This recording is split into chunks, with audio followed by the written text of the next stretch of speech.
you spent months, maybe even years, building your first collection, designing it, developing it, and then you launched it. You made sales. You actually had some traction. And then before you could actually take off, you got ghosted. You have no more traction. Customers aren't coming back for collection 2, 3, and 4. Why is this? Why is it that some brands have a great start, but they really struggle to pick off? This is exactly what we're going to be discussing on today's episode. How to actually build long-term trust with your customers. The first thing that we have to understand is that first impressions are emotional and they are rarely logical. A lot of brands will focus on the copy that they use, and they'll tell people that we have the best fabric, we have the best product, we have the best stitching, we have the best quality guarantee, but ultimately that falls flat.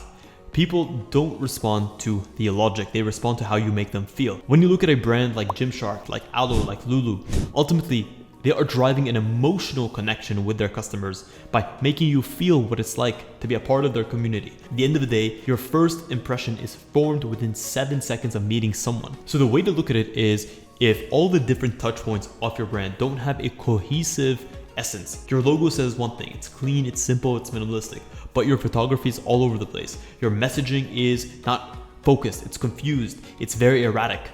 Then customers aren't going to know how to feel about your brand, and they're going to end up feeling confused, and that's going to create a sense of distrust or disloyalty with customers. Number 2 is that presentation is everything, especially when it comes to the product. So many people put time and effort into creating a great quality product. They put time and effort into their marketing, even into their website layout. The photos that you use need to be intentional and they need to have a focus. So you have to ask yourself these questions. Are your photos clear? Are they professional? Are they sharp? The right sizing information? Is your description actually also clear? Does it provide a clear understanding of who this product is for, so they understand whether or not this is a purchase worth making? Young LA is a phenomenal example of this. They nail all of the different touch points of how their product is presented. So the main takeaway here is you could be building and designing and creating the best hoodie in the planet, but if it's presented in a way that doesn't do it justice, the best marketing in the world is not going to be able to undo poor visuals. Next is that your packaging isn't just a actual checkpoint. Packaging is the first thing that customers will actually feel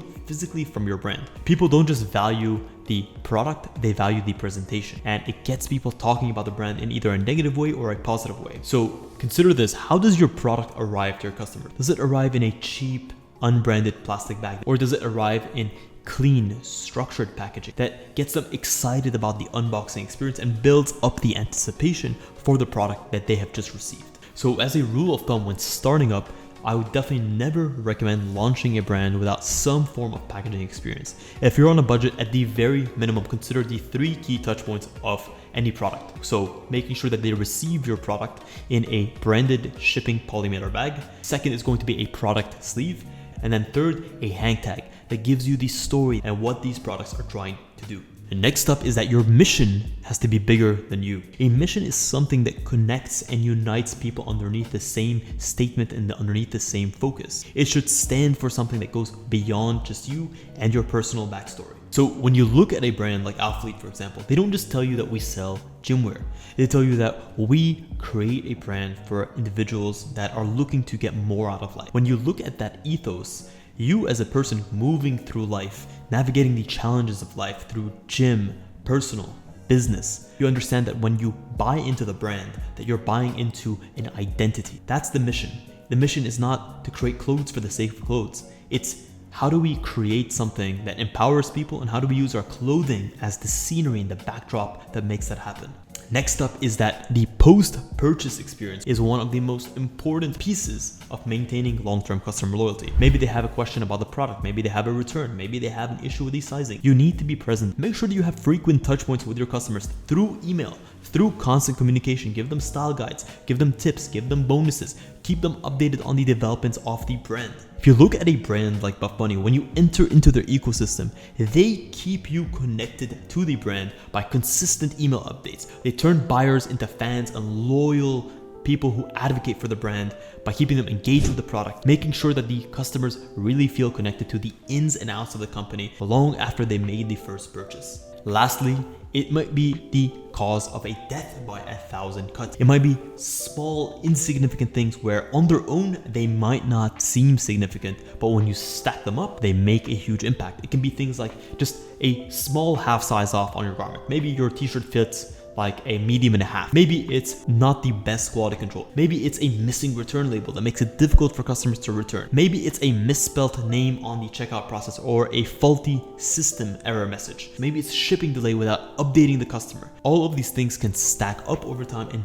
lose the trust. You have to understand that building trust with your customer is the #1 way to retain long-term loyalty. So the way to get around this is to map out the entire customer lifecycle. What does it look like from the second they see their first ad, to when they land on your website, to when they make a purchase, to what they receive, to how you follow up with them? All of these things make a huge impact towards ensuring that every step of the customer lifecycle and the journey is filled with quality touchpoints that enhance the experience, not degrade it. So all of this is to say is that customer trust is not lost over one thing. And the reason that you don't retain long-term business is because you didn't have these systems or the structure in place to maintain and to keep that trust. It's much more easy to sell an existing customer than it is a new customer. And most brands lose because it becomes infinitely more expensive to bring new customers through the door than existing customers that are more primed and ready to purchase. You have to understand that when you run an ad for a specific time, those who are going to purchase first and foremost will have already purchased. Build a maintained relationship with them. If you guys enjoyed this episode, please consider smashing a massive thumbs up. Let me know in the comments below what other topics you want to see us cover in future episodes. And if you want to work with me one-on-one, you can check the link in the description. I offer one-on-one consultation calls every single week. My slots are limited, but I'd be more than happy to hop on that call with you. Guys, I say this from the very bottom of my heart. Thank you so much for tuning in to this episode of Fit Design TV. Until next week's episode, stay awesome.